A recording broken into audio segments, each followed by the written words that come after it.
Hi చిన్నోడు చిన్నమ్మ. తద్ది మొన్న అయిపోతే ఇప్పుడు పోస్ట్ చేస్తుంది అనుకుంటున్నారా? టైం కుదరలేదండి. మీరు అట్టు ఒకటే తింటారా? మా ఇంట్లోని మా అమ్మ అట్టుతో పాటు పాకం, పప్పు కూడా చేస్తుంది. చాలా టేస్టీగా ఉంటుంది. ఎప్పుడైనా మీకు కుదిరితే అలా చేసి తిని చూడండి.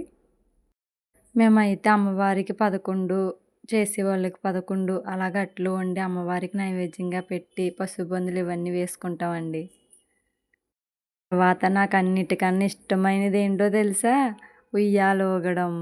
ఎంత ఇష్టం అంటే నిజంగా వెళ్ళిన దగ్గర నుంచి ఇంటికి వచ్చేంత వరకు ఉయ్యాల దగ్గరే ఉంటాను. అంత ఇష్టం ఉయ్యాలంటే. చూసారా ఉయ్యాల ఎంత పెద్ద ఉందో?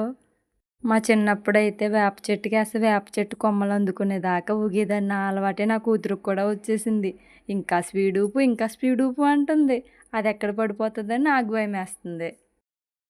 మా ఇంట్లో తద్దట్లు ఎలా వేస్తామో చెప్పనా?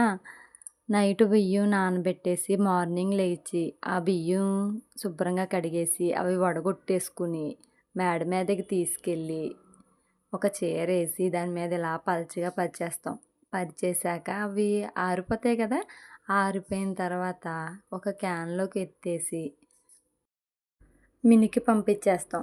మినికి పంపించినప్పుడు మెత్తగా ఆడు అట్లకి అని చెప్తే, ఎందుకంటే గురుగ్గా ఉంటే నట్టు బాగా రాదు.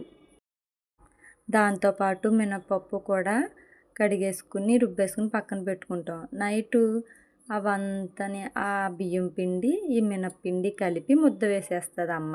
ఉప్పు వేస్తేనే బాగా పొంగుతుంది. నాకు వండడం రాదు, అమ్మే వండుతుంది.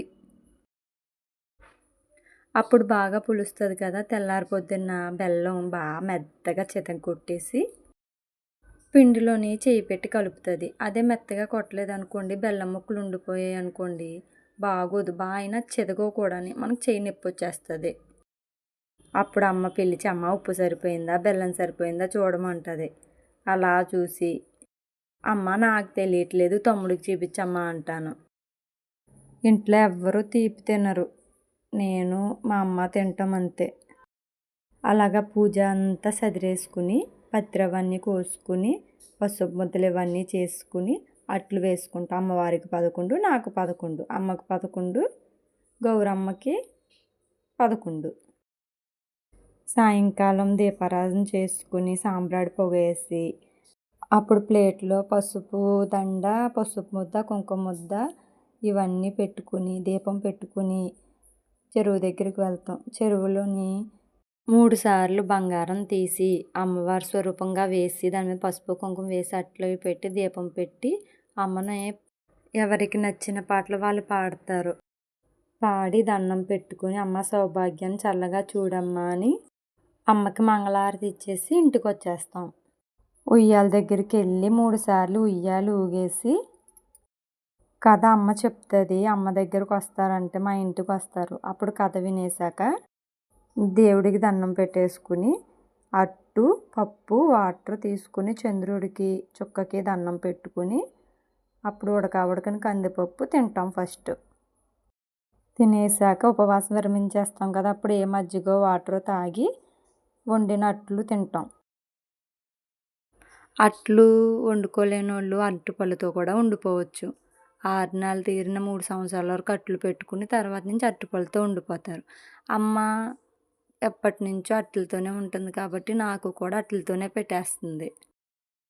మన అమ్మవారికి మనస్ఫూర్తిగా దండం పెట్టుకోవడం కావాలి. అట్లు వేసి పెట్టామా, అరటిపళ్ళు వేసి పెట్టామా అనేది తర్వాత విషయం కదా. మన మనస్సే ఆవిడికి ప్రసాదం. నా సౌభాగ్యాన్ని చల్లగా కాపాడమ్మా, 10 మంది బాగోవాలా, 10 మందిలో నేను ఉండాలి తల్లి అని స్మరించుకుంటే ఆ తల్లి మన సౌభాగ్యాన్ని కంటికి రెప్పలా కాపాడుతుంది కాదంటారా? అదే నిజం. నా 10వ సంవత్సరం నుంచి మానకుండా తద్ది చేస్తున్నాను ఆ అమ్మవారి కృపతో. ఇలాగే చేయాలని బ్లెస్ చేయండి.